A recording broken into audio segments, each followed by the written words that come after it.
From now on, your paycheck goes into my account. You don't need anything anyway, my son said. I quietly agreed. That night he and his wife came over for free dinner like always. But when they walked in, they screamed in shock. Because my name is Tiana Malik, I am 55 years old, and I have worked as a senior hospital receptionist for over 28 years. I am known for punctuality, patient care, and calm communication, and I have raised my only son, Adil, completely on my own after my husband passed away when Adil was just 11.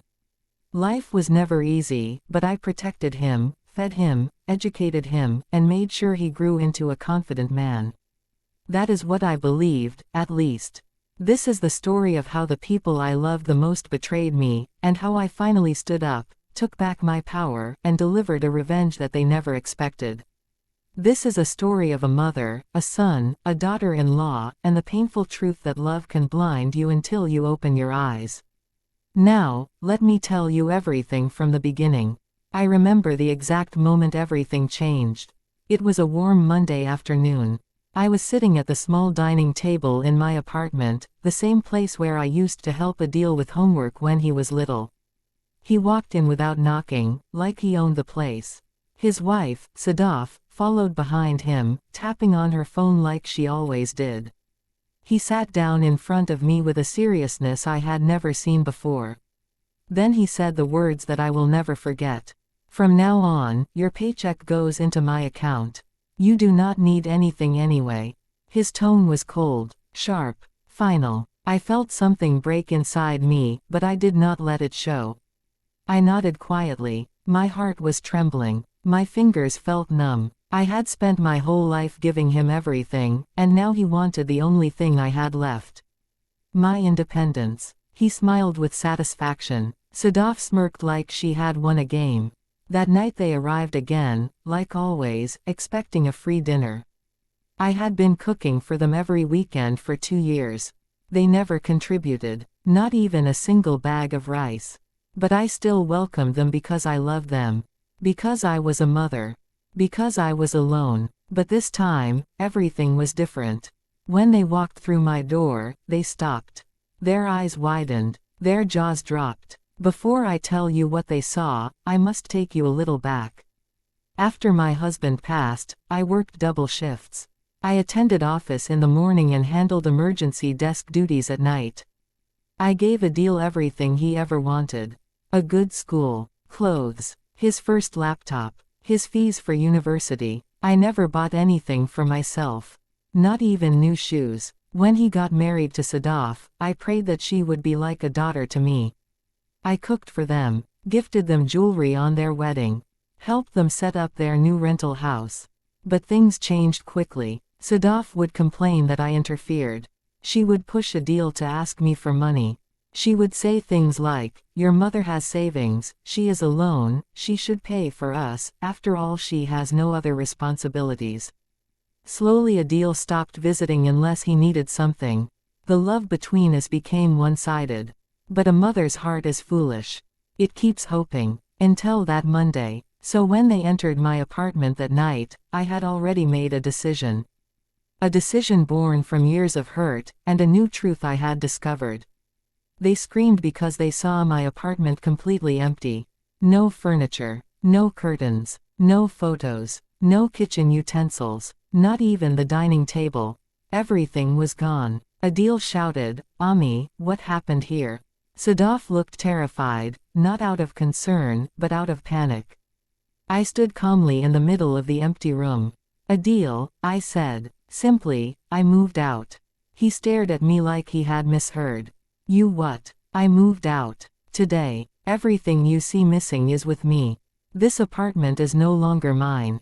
And neither is my paycheck." His face turned red. "Where did you go? Why did you not tell me? We have your salary coming to my account." I smiled gently. "No, you do not." He froze. 3 months earlier, I had been offered a promotion at the hospital. A desk manager's position. But with the promotion came a strange gift. A small new apartment inside the hospital residential block.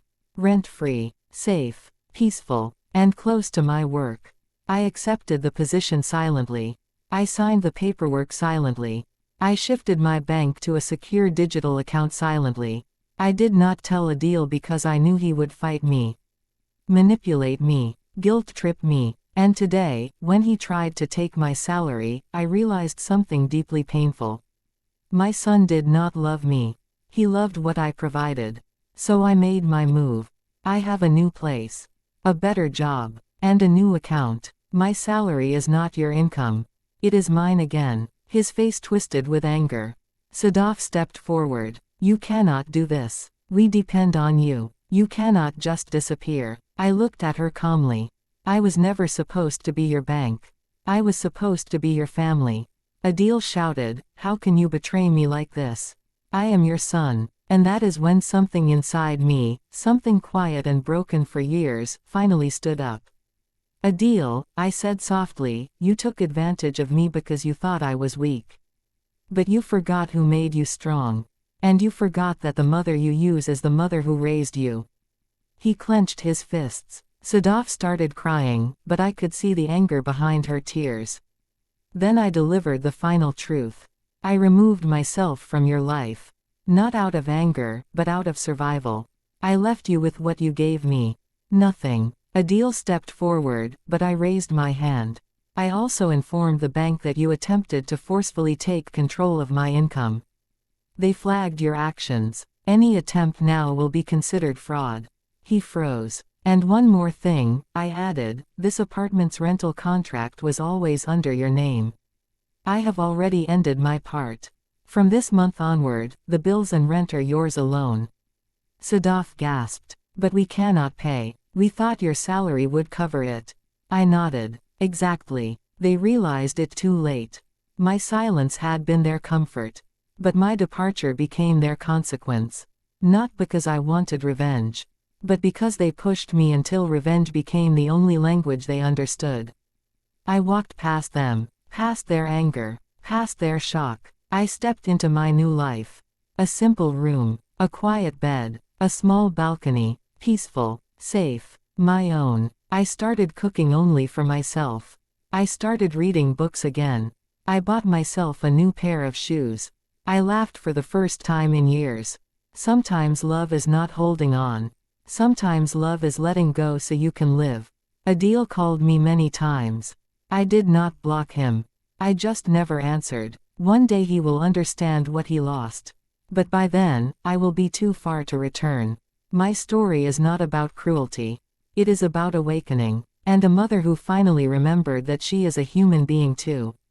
This is my story. This is my truth. I am Tiana, 55 years old, still standing, still breathing, still rising, and this time, I am rising for myself.